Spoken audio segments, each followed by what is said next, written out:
السلام علیکم ورحمۃ اللہ وبرکاتہ۔ محترم احباب و اخوات، امید کہ آپ سب خیر و عافیت سے ہوں گے۔ اللہ تعالیٰ آپ سب کو امن و عافیت عطا فرمائے، خوشگوار زندگی عطا فرمائے۔ آج ہم ذکر خیر کی سعادت حاصل کریں گے ام المومنین سیدہ صفیہ بنت حیی بن اخطب رضی اللہ تعالی عنہا کا۔ ام المومنین سیدہ صفیہ رضی اللہ تعالی عنہا حضرت ہارون علیہ السلام کی اولاد سے تھیں۔ انہیں صفیہ بن حیی اسرائیلیہ کے نام سے بھی موسوم کرتے تھے۔ سلسلہ نسب یہ ہے: صفیہ بن حیی بن اخطب بن سعید بن عامر بن عبید۔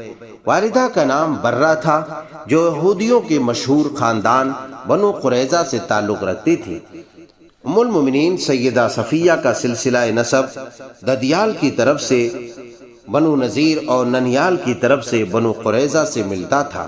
یہ دونوں عرب کے یہودی خاندان تھے اور بڑی شہرت و اہمیت کے مالک تھے۔ ام المومنین سیدہ صفیہ کے باپ اور نانا اپنی قوم کے سردار اور رئیس تھے۔ یہودیوں کے عرب قبائل میں ان کو نہایت احترام کی نظر سے دیکھا جاتا تھا۔ حضرت صفیہ کے والد حیی بن اخطب کے سامنے ان کی پوری قوم سرنگو رہتی تھی اور تمام رؤساء عرب انہیں اونچی شخصیت قرار دیتے تھے۔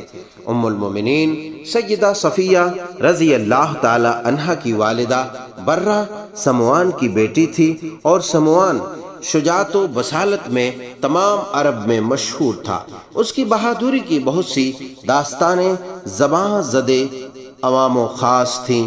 بہرحال حضرت صفیہ رضی اللہ تعالی عنہا حسب و نسب کے باب میں ننیال اور ددیال کی طرف سے ممتاز حیثیت رکھتی تھی۔ حضرت صفیہ رضی اللہ تعالی عنہا کی پہلی شادی ایک مشہور یہودی شاعر اور معروف بہادر جنگجو سلام بن مشکم قرظی سے ہوئی تھی۔ اس نے کسی وجہ سے ان کو طلاق دے دی تو کنانہ بن ابو الحقیق سے نکاح کیا۔ یہ بھی شجاعت و بہادری میں سلام بن مشکم کی ٹکر کا تھا اور خیبر کے مشہور قلعہ القموس کا سردار تھا۔ اس کی رہائش بھی اسی قلعے میں تھی۔ جنگ خیبر میں مسلمانوں کو یہودیوں کے مقابلے میں جب تاریخی فتح حاصل ہوئی اور یہودیوں کو عبرتناک ہزیمت و شکست و ریخت کا سامنا کرنا پڑا تو کنانہ بن ابو الحقیق نے اپنے قلعے کے تحفظ کے لیے زبردست مقابلہ کیا اور مقابلے میں مارا گیا اور اس کے تمام اہل و عیال گرفتار کر لیے گئے۔ خیبر کی یہ لڑائی فیصلہ کن حیثیت رکھتی تھی۔ یہودیوں کو اس میں ایسی شکست و ریخت کا سامنا کرنا پڑا کہ پھر وہ مسلمانوں سے متصادم ہونے کی جرت نہ کر سکے۔ ان کے بڑے بڑے سردار اور جنگجو ایک ایک کر کے مارے گئے۔ مرنے والوں میں سیدہ صفیہ کا باپ، بھائی اور شوہر بھی شامل تھے۔ اسی بنا پر یہودی جنگی قیدیوں میں سیدہ صفیہ کی حالت دوسروں کی نسبت بڑی ہی قابل رحم اور ترس تھی۔ مسلمان فوجیوں میں مال غنیمت تقسیم ہونے لگا اور جنگی قیدیوں کو تقسیم کی غرض سے جمع کیا گیا تو ایک صحابی حضرت دحیہ کلبی نے رسول اللہ صلی اللہ علیہ وسلم کی خدمت میں ایک لونڈی کے لیے درخواست کی۔ آپ نے فرمایا، ان قیدیوں میں سے خود ہی ایک لونڈی منتخب کر لو۔ دحیہ کلبی واضح رہے کہ یہی دحیہ کلبی رضی اللہ تعالی عنہ ہیں جن کی شکل میں عام طور پر جبریل علیہ السلام نزول فرمایا کرتے تھے۔ دحیہ کلبی نے حضرت صفیہ کو پسند کیا اور نبی کریم صلی اللہ علیہ وسلم نے ساتھ لے جانے کی اجازت مرحمت فرما دی۔ اتنے میں صحابہ نے عرض کیا، اے اللہ کے رسول صلی اللہ علیہ وسلم، صفیہ حسب و نسب کے اعتبار سے اونچے درجے کے خاندان سے تعلق رکھتی ہیں، ان کے ساتھ وہی برتاؤ کرنا چاہیے جس کی یہ مستحق ہیں۔ دحیہ کلبی ان کے ساتھ عام عورتوں کا سا سلوک کریں گے جو ان کی عزت و احترام کے تقاضوں کے منافی ہوگا۔ سبحان اللہ، اسلام کیسا ہے، مسلمان کیسے ہیں اور ہمارے ماضی کے ہمارے اسلاف بزرگان کیسے تھے اور کس قدر ہر ایک کی عزت و احترام کا خیال کرتے تھے اور ان کے لیے کوشاں رہتے تھے۔ سبحان اللہ، اللہ ان پر اپنی رحمتوں کا برکھا نازل فرمائے۔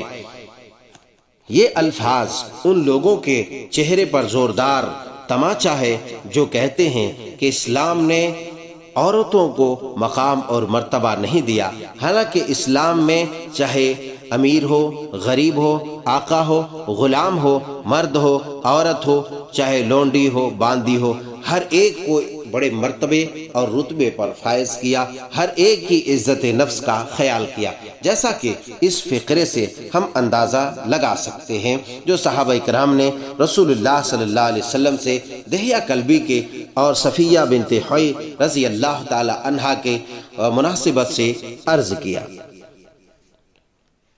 یہ بنو نذیر اور بنو قریظہ کی رئیسہ ہے۔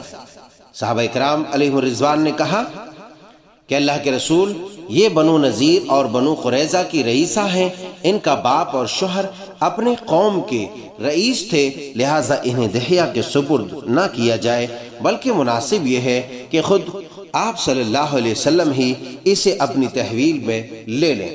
نبی کریم صلی اللہ علیہ وسلم نے صحابہ کرام علیہم الرضوان کا یہ مشورہ قبول فرمایا، دحیہ کو ایک اور لونڈی دے دی اور آپ نے صفیہ کو آزاد کر کے ازواج مطہرات طیبات رضوان اللہ عنہن جمیعہ میں شامل کر لیا۔ سلام علیہا وصلی اللہ علی نبیہ الامی الکریم۔ یہ واقعہ سن 7 ہجری کا ہے۔ آپ نے خیبر ہی میں ان کے ساتھ نکاح کر لیا۔ وہاں سے چل کر ایک جگہ صحبہ میں مقام صحبہ میں رسم عروسی ادا کی گئی اور دعوت ولیمہ بھی وہیں ہوئی۔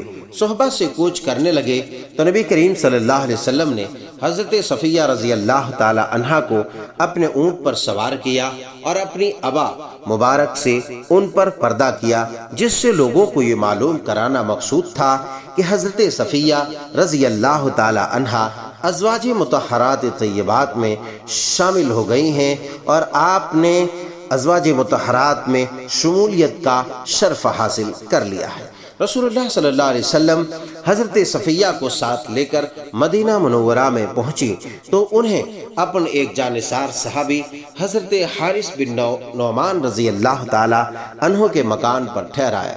مدینہ کی مہاجر اور انصار عورتوں کو معلوم ہوا تو وہیں ان کو دیکھنے کے لیے آئیں۔ ان معزز خواتین میں ام المومنین سیدہ حفصہ، سیدہ زینب بنت جہش، حضرت برہ اور حضرت عائشہ بھی رضی اللہ تعالی عنہن جمیعہ شامل تھے۔ یہ سب خواتین برقع اوڑھ کر ام المومنین سیدہ صفیہ رضی اللہ تعالی عنہا کو دیکھنے اور ملنے کے لیے آئیں۔ جب واپس ہونے لگی تو رسول اللہ صلی اللہ علیہ وسلم نے ام المومنین سیدہ عائشہ صدیقہ رضی اللہ تعالی عنہا سے پوچھا، کیف رأیتہا یا عائشہ، تم نے انہیں کیسے پایا؟ ام المومنین نے جواب ارشاد فرمایا، یہودیہ ہے۔ حضور پرنور صلی اللہ علیہ وسلم نے ارشاد فرمایا، اے عائشہ ایسی بات مت کہو، یہ مسلمان ہو چکی ہیں اور ان کا اسلام قابل تعریف ہے۔ ام المومنین سیدہ صفیہ رضی اللہ تعالی عنہا بڑی متحمل مزاج اور حلیم الطبع تھیں اور سخت سے سخت مصیبت کے موقع پر بھی ضبط و تحمل کا دامن ہاتھ سے نہ چھوڑتی تھیں۔ جب مسلمانوں نے ان کا قلعہ الخموس فتح کیا اور خیبر کی دیواروں پر اسلام کا پرچم لہرانے لگا تو حضرت بلال رضی اللہ تعالی عنہ ان کو اور ان کی چچا زاد بہن کو ساتھ لے کر نبی کریم صلی اللہ علیہ وسلم کی خدمت عالیہ میں حاضر ہوئے۔ راستے میں یہودیوں کی بے شمار لاشیں پڑی تھیں جن کے اوپر سے یہ گزر رہی تھی۔ ام المومنین سیدہ صفیہ کے شوہر کی لاش بھی انہی لاشوں میں تھی۔ یہ منظر دیکھ کر ان کی بہن کا دل کانپ اٹھا اور اس نے ایک ہولناک چیخ ماری اور سر پر خاک ڈالنے لگی، مگر ام المومنین سیدہ صفیہ بنت حی بن اخطب رضی اللہ تعالی عنہا کی جبین متانت پر ادنا سی شکن بھی نہیں ابھری اور وہ سراپا تحمل بنے نہایت خاموشی سے گزر گئی۔ ان کی ایک لونڈی نے ایک مرتبہ سیدنا عمر فاروق رضی اللہ تعالی عنہ سے شکایت کی۔ شکایت کے انداز میں کہا کہ حضرت صفیہ رضی اللہ تعالی عنہا میں ابھی یہودیت کا اثر موجود ہے اور وہ یوم السبت کی عزت کرتی ہیں، نیز یہودیوں سے ان کی بول چال اور مراسم ہیں۔ حضرت امیر المومنین خلیفۃ المسلمین عمر فاروق رضی اللہ تعالی عنہ نے سیدہ صفیہ سے دریافت کرایا تو جواب دیا، یوم السبت کے بجائے مجھے یوم الجمعہ مل گیا ہے اور میں یوم الجمعہ ہی کا احترام کرتی ہوں، البتہ یہودی میرے رشتہ دار اور قرابت دار ہیں، صلہ رحمی کے لیے ان سے میل جول رکھتی ہوں۔ اس کے بعد اس لونڈی کو بلایا اور فرمایا، تمہیں اس شکایت پر کس چیز نے آمادہ کیا تھا؟ لونڈی کہنے لگی، شیطان نے آمادہ کیا تھا۔ یہ سن کر ام المومنین سیدہ صفیہ رضی اللہ تعالی عنہا خاموش ہو گئیں اور لونڈی کو آزاد کر دیا۔ سبحان اللہ، کس قدر سراپا رحم و کرم اور وفا و مروت کا سرچشمہ اور پیکر تھی ہم سب کی ماں ام المومنین سیدہ صفیہ رضی اللہ تعالی عنہا۔ رسول اللہ صلی اللہ علیہ وسلم سے حضرت صفیہ بدرجہ غایت محبت رکھتی تھی۔ نبی کریم صلی اللہ علیہ وسلم بیمار ہوئے تو ازواج مطہرات مزاج پرسی کے لیے ام المومنین عائشہ رضی اللہ تعالی عنہا کے مکان پر تشریف لائیں تو نبی کریم صلی اللہ علیہ وسلم کی تکلیف دیکھ کر ام المومنین سیدہ صفیہ بہت مغموم ہوئی اور پکار اٹھی، یا رسول اللہ، کاش آپ کی تمام تکلیفیں مجھے مل جائیں اور آپ تندرست ہو جائیں۔ اللہ اکبر! یہ سن کر ازواج مطہرات رضوان اللہ عنہن ان کی طرف دیکھنے لگی۔ نبی کریم صلی اللہ علیہ وسلم نے فرمایا، واللہ، اللہ کی قسم، یہ سچ کہتی ہیں، یعنی صفیہ کی یہ بات تصنع اور بناوٹ سے خالی ہے، ان کی بات میں کمال صداقت ہے۔ قبول اسلام کے بعد یہودیت کا تان ان کے لیے سخت تکلیف دہ اور قلبی کوفت کا باعث تھا۔ ایک دفعہ نبی کریم صلی اللہ علیہ وسلم تشریف لائے تو رو رہی تھیں۔ آپ نے رونے کی وجہ دریافت کی تو کہا، عائشہ اور زینب کہتی ہیں کہ ہم تمام ازواج مطہرات سے افضل ہیں، کیونکہ ہمیں نبی کریم صلی اللہ علیہ وسلم کی رشتہ دار ہونے کی سعادت بھی حاصل ہے۔ آپ صلی اللہ علیہ وسلم نے ارشاد فرمایا کہ تم نے یہ کیوں نہ کہہ دیا کہ میرے باپ حضرت ہارون، چچا حضرت موسیٰ اور شوہر محمد الرسول اللہ صلی اللہ علیہ وسلم ہیں، اس لیے تم مجھ سے کس طرح افضل و بہتر قرار پا سکتی ہو۔ سبحان اللہ، کتنا انوکھا اور پیار بھرا جواب آپ نے سکھلا دیا۔ ام المؤمنین سیدہ صفیہ رضی اللہ تعالی عنہا نہایت فیاض اور فراخ دست تھیں۔ اپنا ایک ذاتی مکان تھا، وہ بھی صدقے میں دے دیا تھا۔ نبی کریم صلی اللہ علیہ وسلم کی زوجہ محترمہ کی حیثیت سے مدینہ منورہ آئیں تو حضرت فاطمہ رضی اللہ تعالی عنہا اور تمام ازواج مطہرات میں سونے کی بالیاں تقسیم کی۔ سبحان اللہ، یہ پیار کا بٹوارہ کیسا تھا! مظلوم کی بے حد ہمدرد تھی۔ حضرت عثمان رضی اللہ تعالی عنہ کو محصور کر لینے کے بعد ان کے مکان پر سخت پہرا بٹھا دیا گیا تھا۔ ان کی امداد کے لیے خچر پر سوار ہو کر نکلیں اور ان کے مکان کی طرف چل پڑیں۔ اشتر نخعی کو معلوم ہوا تو اس نے خچر کو روک کر مارنا شروع کر دیا۔ مصلحتاً ام المومنین نے اس کا مقابلہ نہ کیا اور واپس چلی گئیں۔ حضرت حسن رضی اللہ تعالی عنہ کو حضرت عثمان رضی اللہ تعالی عنہ کی خدمت پر مامور کیا۔ ام المومنین نہایت عقل مند اور حدیث کی عالمہ تھیں۔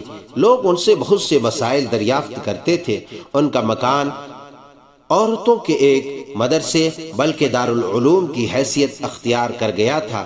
ایک خاتون سہیرہ بنت جعفر کا بیان ہے کہ وہ حج سے فارغ ہو کر مدینہ منورہ گئیں تو ام المومنین صفیہ رضی اللہ عنہا کی خدمت میں ان سے ملنے کے لیے حاضر ہوئی۔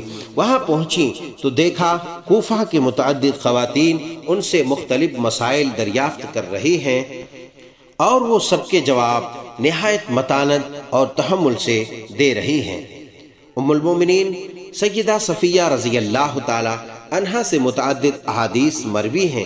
روایت کرنے والوں میں امام زین العابدین کنانہ، مسلم بن صفوان، یزید بن مصعب اور اسحاق بن عبداللہ بن حارث خاص طور سے قابل ذکر ہیں۔ 50 ہجری میں 60 سال کی عمر پا کر فوت ہوئی۔ انا للہ و انا الیہ راجعون۔ اللہ ہم سب کی ماں ام المؤمنین سیدہ صفیہ رضی اللہ تعالی عنہا پر کروڑ رحمتیں نازل فرمائے۔ اللہ ان سے راضی ہوئے، ام المومنین اللہ سے راضی ہوئیں اور جنت البقیع میں دفن کی گئی۔ وفات سے قبل وصیت کی تھی کہ میری متروکہ جائیداد کا تیسرا حصہ میرے بھانجے کو دیا جائے۔ ان کا ترکہ 1,00,000 درہم پر مشتمل تھا۔ جس بھانجے کے بارے میں آپ نے وصیت کی تھی وہ یہودی مذہب رکھتا تھا۔ اختلاف مذہب کے بنا پر لوگوں نے اس وصیت پر عمل کرنے سے پسو پیش کیا۔ ام المومنین سیدہ عائشہ صدیقہ رضی اللہ تعالی عنہا فقیہ امت کو جب معلوم ہوا تو ان الفاظ میں سیدہ نے پیغام بھیجوایا کہ لوگوں اللہ کا خوف کرو اور صفیہ کی وصیت بہر صورت پوری کرو۔ جو ہی ام المومنین فقیہ اعظم فقیہ امت سیدہ عائشہ صدیقہ بنت ابی بکر صدیق رضی اللہ تعالی عنہا کے یہ الفاظ لوگوں کے کانوں میں گونجے، وہ پیچھے ہٹ گئے اور ام المومنین صفیہ رضی اللہ تعالی عنہا کی وصیت پوری کی۔ عزیزان گرامی، یہ مختصر واقعہ ہم سب کی ماں ام المومنین سیدہ صفیہ بنت حی بن اخطب رضی اللہ تعالی عنہا کی سیرت کا مختصر پہلو اور ایک روشن باب تھا جو ہم نے سماعت فرمایا۔ امید کہ آپ کو یہ واقعہ پسند آیا ہو، لہذا ثواب کی نیت سے اور لوگوں تک پہنچانے کی نیت سے شیئر کریں اور اپنے تاثرات کا اظہار کمنٹ کے ذریعے کریں۔ اللہ تعالیٰ آپ سب کو شاداں و فرحاں رکھے۔ والسلام علیکم ورحمۃ اللہ وبرکاتہ۔